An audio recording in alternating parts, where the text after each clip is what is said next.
All right. Hey, welcome. So, if you're new here, which most likely you are, because not a whole lot of people were here before, um, this is kind of, I guess, a podcast. It's more of just a reading type thing. Um, sorry about that. So, I just want to read the Bible. I know a lot of people have trouble reading. I'm one of those people. This is kind of my quote unquote gift. Although I know a lot of people won't even do this. It's also somewhat of an experiment. I kind of want to see how many people are drawn to this without advertising this at all. And if you're here, let me know how you found this down in the comments. If there's comments, I don't know how podcasts work. I'm new to the whole podcast part. But I'm going to try to kind of go through. I am like actively adjusting music. So, man, sorry. I have some background music playing.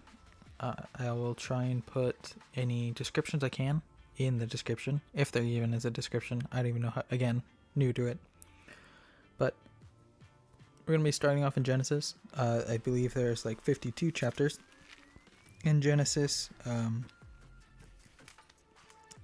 Again, probably wrong. I know that there's at least 50.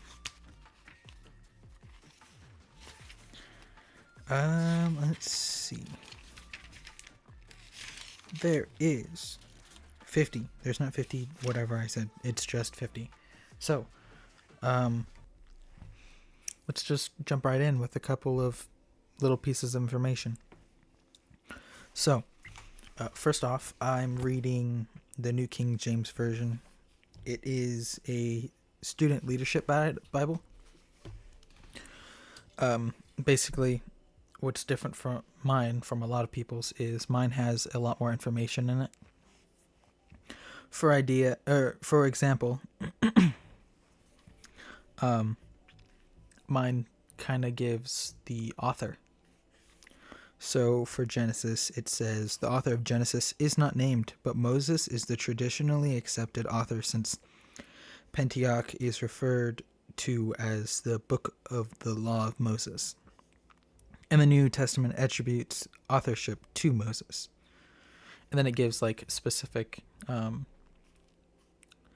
verses where it does say that he is attributed to being the author in the New Testament. And then it gives the idea of the book, the message of the book, some of the people in there, the culture, and the timeline. And then key scripture memory verses. Sorry again. Ate something and it's just burnt my throat. So should have been careful, I guess. But we're just going to begin. Like Genesis 1:1 is, in the beginning, God created the heavens and the earth. The earth was without form and void, and the darkness was on the face of the deep. And the Spirit of God was hovering over the face of the waters. Then God said, "Let there be light." And there was light. And God saw the light, and that it was good. And God divided the light from the darkness.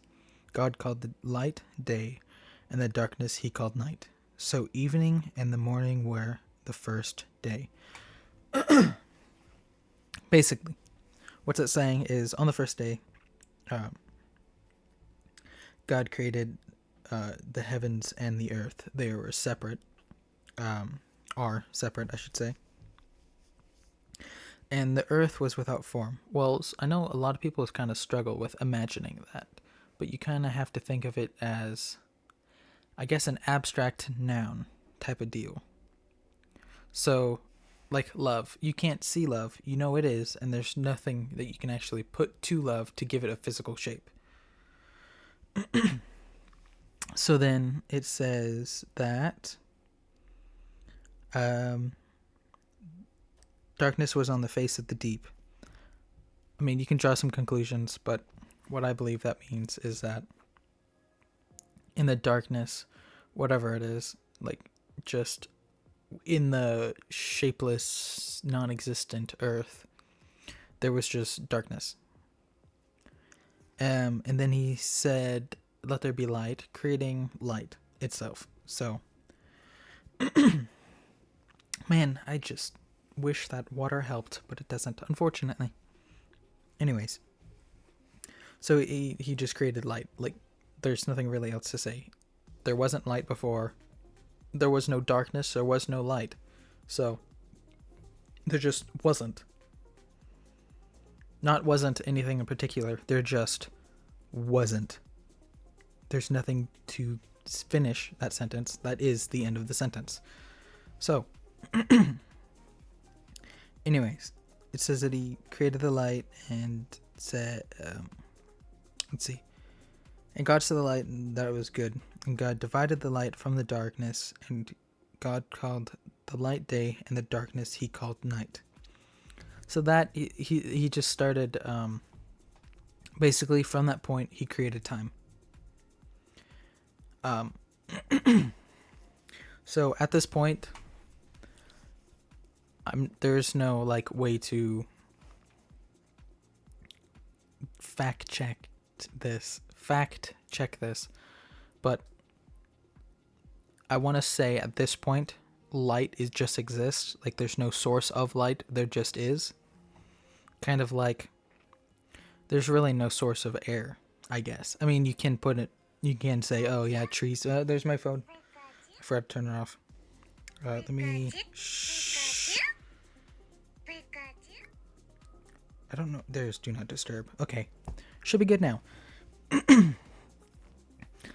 But that's kind of how I imagined it all. So it's just there. Doesn't really exist, but it does. There's no source other than God himself. Which actually that makes sense, because later on we will see that Moses had to cover his face with a veil, because from the glow that God gave off, it kind of would have scared all of the Israelites. Hopefully this music isn't too loud.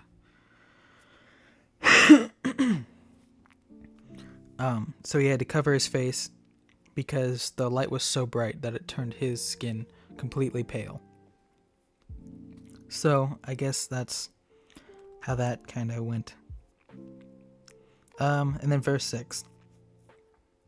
Then God said, "Let there be a firmament in the midst of the waters, and let it divide the waters from the waters."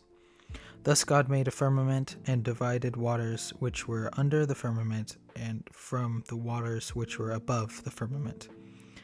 And so it was, and God called the firmament heaven. So the evening and the morning were the second day. So this goes back to like the first day, or first verse, where it says, "Earth was without form and void." So at that point, they weren't separate. But now, the second day, they were. So the firmament he called heaven, which I don't know what to tell you other than it's heaven. So good luck trying to figure out what it actually is, because it actually literally just says heaven. And then verse 9.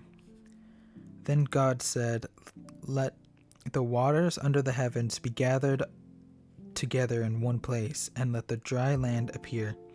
And it was so. And God called the dry land earth, and the gathering of waters he called the seas. And God saw that it was good. So you'll notice that like that wasn't the only thing in that day, because I didn't even finish off saying that he saw that and it was good. Because technically he's not done on that day. He's still making more.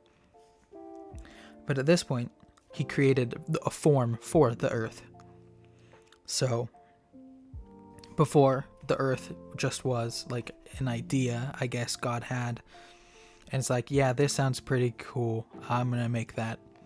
So it was an idea in this vast emptiness, and God on the third day just decided to make it, just instantly.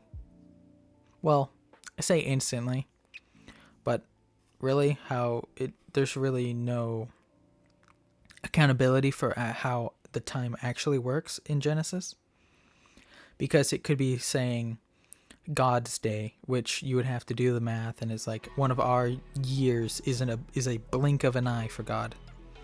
So that could have taken that long, or could have taken our day. Like he blinked and boom, everything was done, and it's been 1,000 years already. So that's somewhere in the Bible. I gotta fact check that. We can fact check that, because it does say somewhere in the Bible. I'm just not too sure. That music is getting way too loud, and I apologize. I would keep changing it, but apparently none of my music files are the same volume. Okay, anyways. So then it continues on day 3 in verse 11. It says, "Then God said, let the earth bring forth grass, the herb that yields seed, and the fruit trees that yield fruit according to its kind, whose seed is in itself on the earth." So basically, just choked on my own spit. Okay, so basically that's just saying, if you notice, like apple trees produce fruit. There are seeds in that fruit, which if you plant, grow more apple trees. So that's what it was saying in that part. And then it continues on at the end of verse 11, saying, "And it was so," meaning that, boom, it's there now. So verse 12 says, "And the earth brought forth grass, and herb that yields seeds according to its kind, and the trees that yield fruit, whose seed is in itself according to its kind. And God saw that it was good. So the evening and the morning were the third day." So at this point, God, I guess the first day, said that he was going to create the earth and the heavens. Like there was an idea forming. And then he created light, separating the darkness, called the light day and the darkness night. So that was the first day. The second day, he said he created a firmament, basically separating the waters from the waters, creating heaven. And then said, "Let there be land," creating the earth. I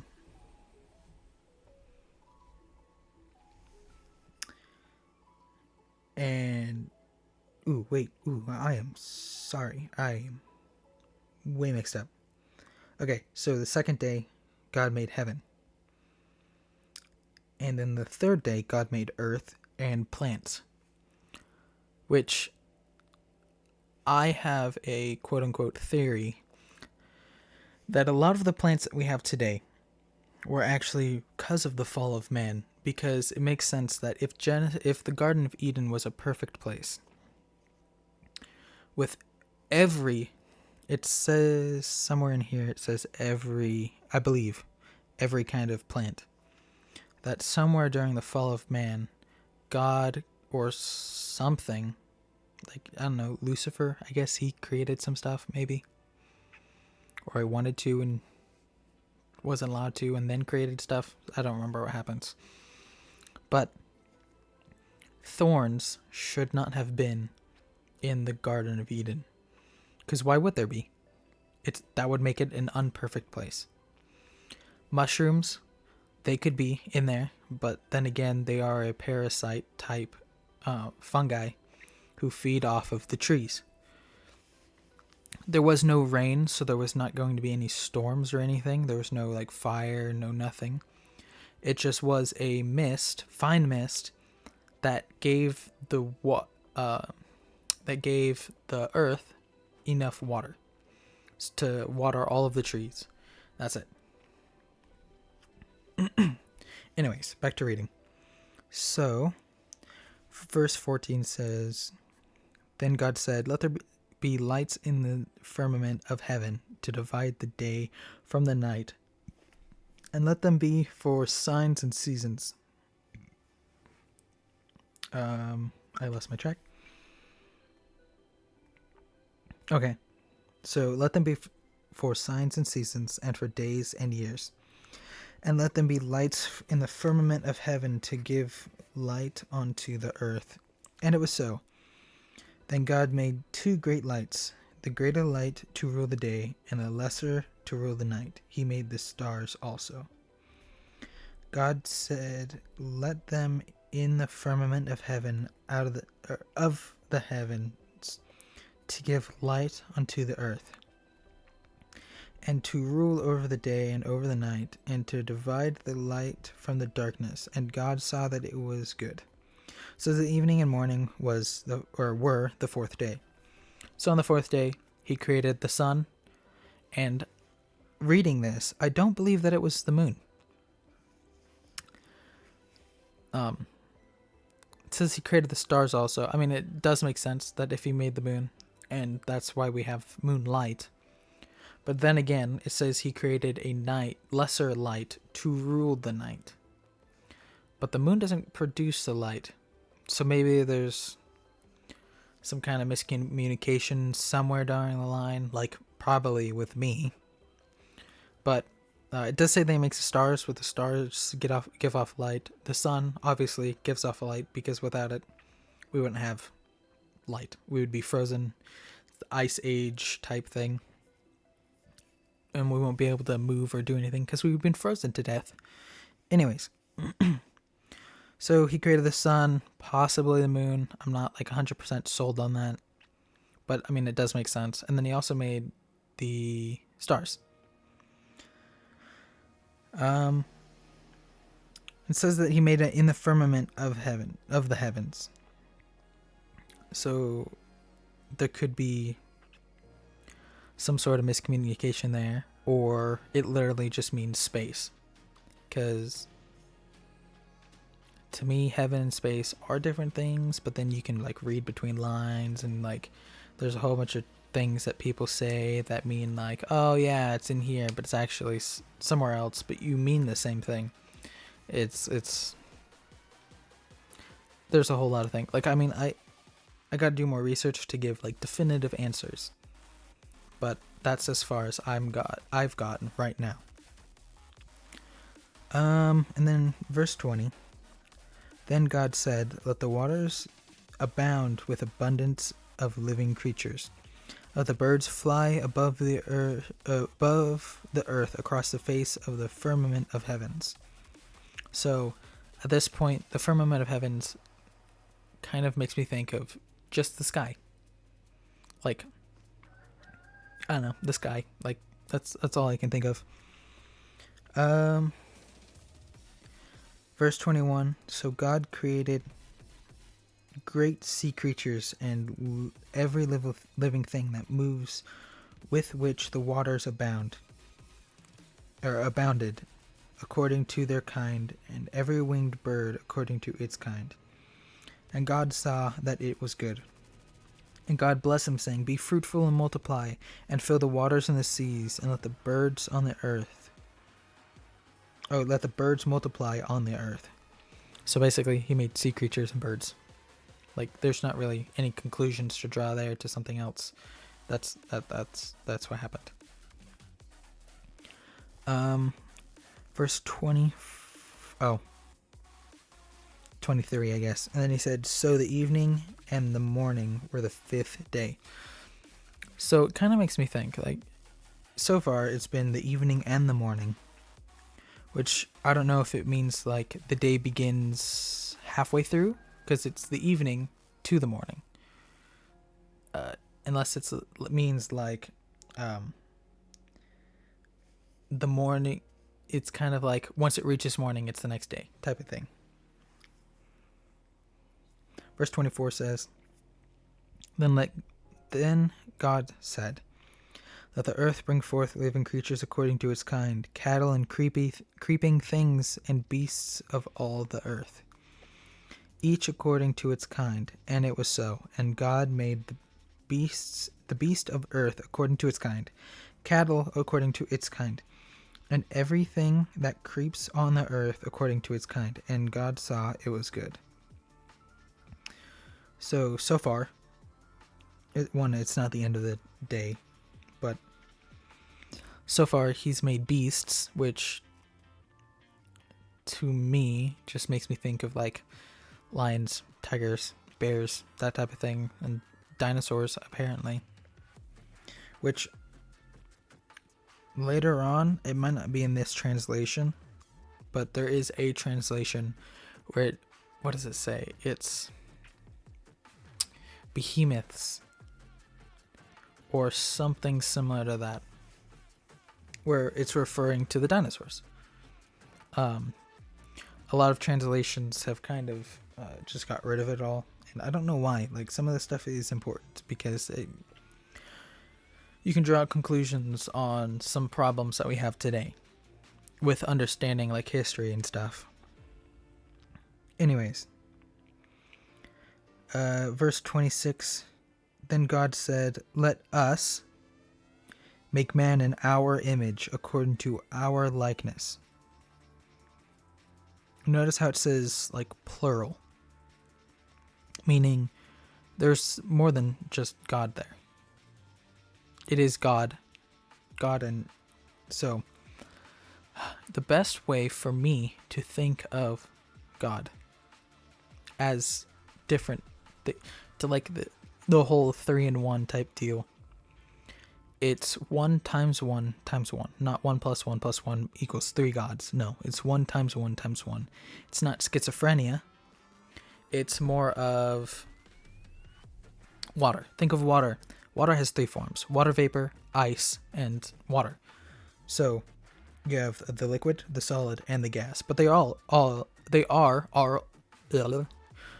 just water. Like, that's it. In the most basic form, it's H2O. That's it. Ice is just H2O. Water vapor, H2O. Water, H2O. Same thing. In my mind, like, I mean, most likely someone's going to find some sort of discrepancy with my analogy, which if you do, that's fine. I expect there to be. Like, I don't make great analogies. That's kind of one of my downsides or drawbacks, I guess. Anyways, to continue on in verse 26. Let them have dominion over the fish of the sea, over the birds of the air, and over the cattle, over all the earth, and over every creeping thing that creeps on the earth. So God created man in his own image. In the image of God he created him. Male and female he created them. Then God blessed them, and God said to them, be fruitful and multiply, fill the earth and subdue it. Have dominion over the fish of the sea, the birds of the air, and over every living thing that moves on the earth. And God said, see, I have given you every herb that yields seed, which is on all the face of the earth, and every tree whose fruit yields seed. To you it shall be for food. Also to every beast of the earth, to every bird of the air, and everything that creeps on the earth, in which there is life, I have given every green herb for food. And it was so. Then God saw everything that he had made, and indeed it was very good. So the evening and the morning were the 6th day. So let's just go back and kind of unpack that for a bit. There was a kind of a lot of information. It does say God created male and female, not just male or not just female. Just like there's both of them. He created them. Also, there's like, okay, that's for another topic, another day. Just like something else. We'll talk about it later. Let's see. It does say, be fruitful and multiply. This is God talking to the people, which we'll get into more detail that later. We just finished chapter 1. Let's just keep reading on and like discuss it further. So it says, be fruitful and multiply, fill the earth and subdue it. Which, if you don't know what that means, that kind of just means control, basically. And it's like very simplest form. It means control the earth. Um, have dominion over the fish of the sea, over the birds of the air, and every living thing that moves in the earth. So basically, again, control. Like you have control over all of the fish, all of the plants, all of the birds, all of the bugs, the mammals, the reptiles, anything that moves on the earth. You have the control or the power to control them. And God said, "See, I have given you every herb that yields seed which is on the face of the earth, and every tree whose fruit yields seeds, to you it shall be for food." So a lot of people, if vegans like go to the Bible to support their veganism, I don't believe in veganism personally, but a lot of vegans might go to this passage or this verse. But then you have to think again about the fall of man, because you can't just pick and choose what parts of the Bible you want to listen to. I know me saying that is hypocritical, because there are some times that I do that, but I'm trying not to. I'm not perfect. No one is. You cannot name me one person on the earth right now that is. So, anyways, back to it. So, the fall of man kind of made a whole bunch of things change. Here,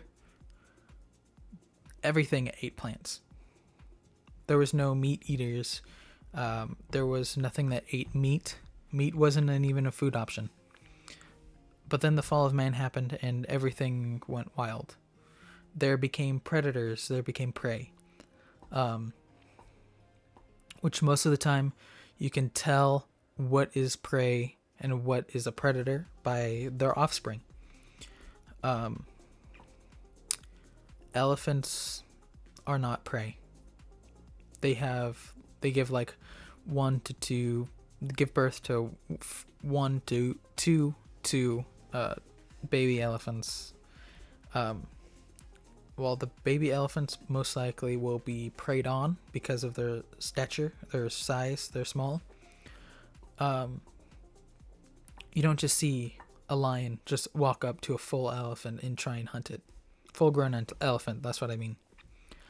And then you have like rabbits. Rabbits are prey. They give birth to a load of offspring. That's why there's a phrase that says something like breeding like bunnies or something like that. Multiply like bunnies. Zootopia had it. It's like, if there's one thing rabbits or bunnies are good at, it's multiplying. So, at that point, I don't know. Like, they could have all just... I wouldn't say that they evolved, but more of God changed them. Or made them. Like, doesn't necessarily say that he didn't make anything new. Who's to say that? Because if he made thorns, or if someone made thorns, who's to say that he didn't make any new animals, or change animals for that matter?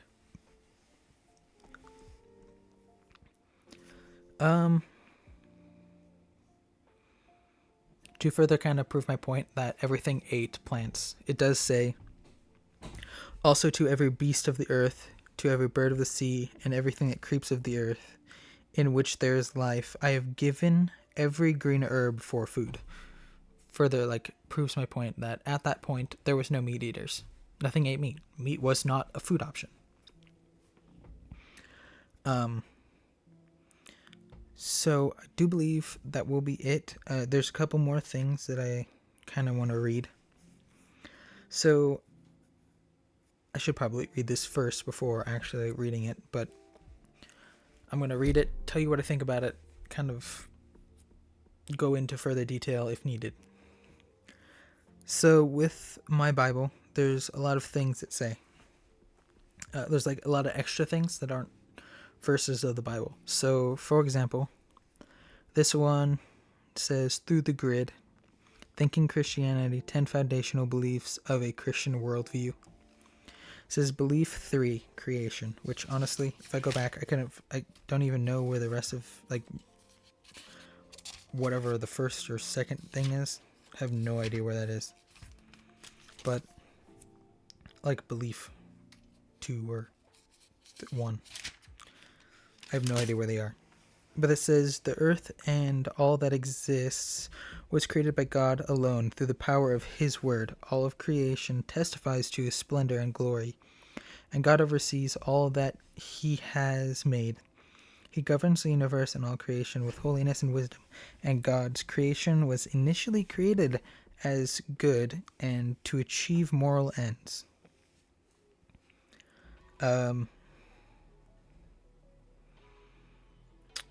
Yeah. I mean, if I understood that all correct, yeah, I believe it all. Basically, it was created good, and then evil was brought into the world by man. Well, I mean, yes and no, by man.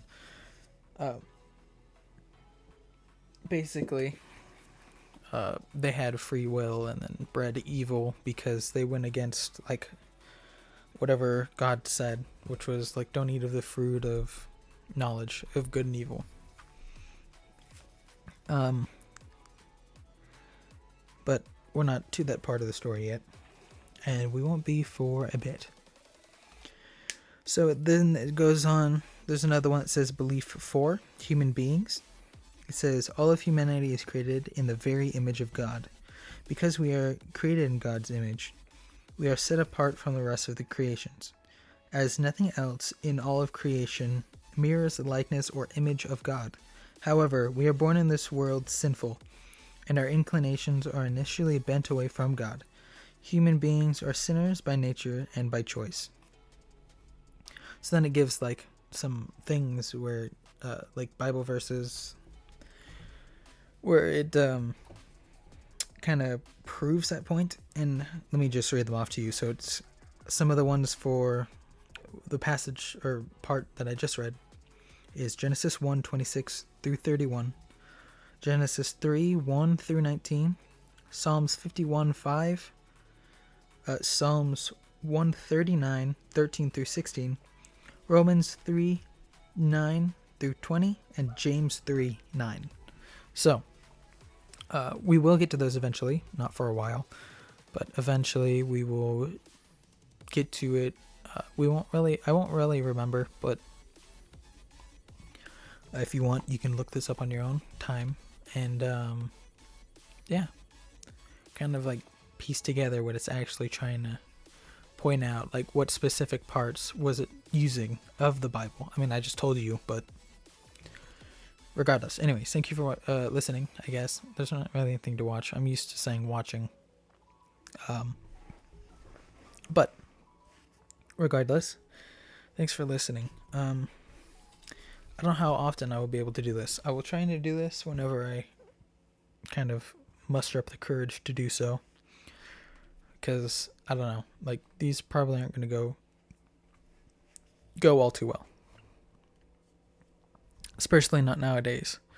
But nowadays is definitely when we need this. So again, thanks for watching. Like, share, I don't know, bookmark, is that a thing? I don't know. Yeah. If you found this, thank you. And please let me know how you did end up finding this. Again, thank you very much. God bless you all.